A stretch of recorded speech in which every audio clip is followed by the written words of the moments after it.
In this last question, I'm given the sum of the terms of the arithmetic sequence, and I'm given the first three, so I can kind of figure out what the pattern is.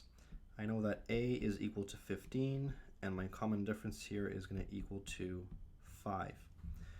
So I want to find out how many terms I'm adding up. Now, of the two formulas,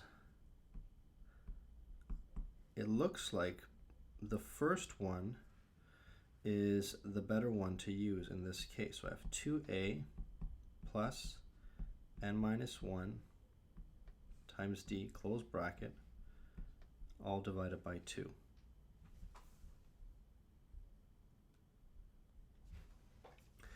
Now, I'm trying to solve for n, and I know that the sum is 1250. So the sum of these n terms is going to be 1250.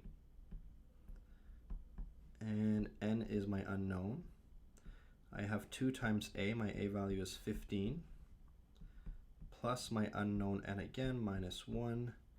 My common difference is 5, close bracket, and this is all divided by 2.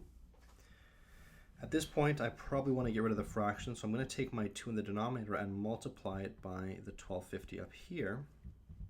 That'll give me, let's see, 2,500 equals n times, I'll simplify what's inside the bracket as well, 5n minus 5, close bracket,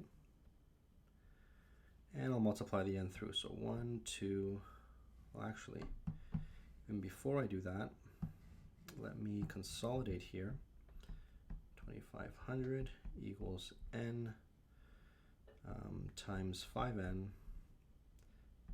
This is plus 25.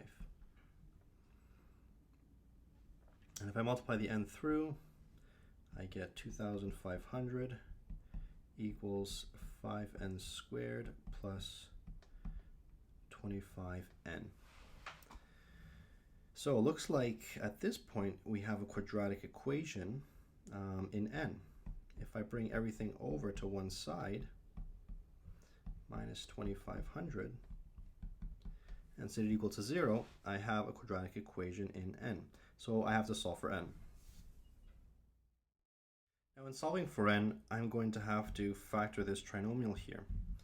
So it looks like I have a common factor of 5, which I can bring out, and I have then n squared plus 5n minus 500.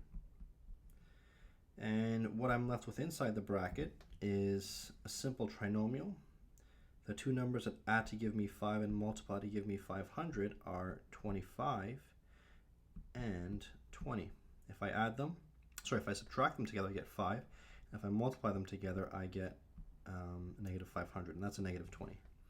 So when I factor this, I'm going to get n plus 25, and then n minus 20 equals 0. So my roots are positive 20 and negative 25. Now since we're using just the counting numbers, okay, I'm counting from 1 onwards, I can discard my negative 25, and the number of terms I'm adding up is 20. And that answers our question here.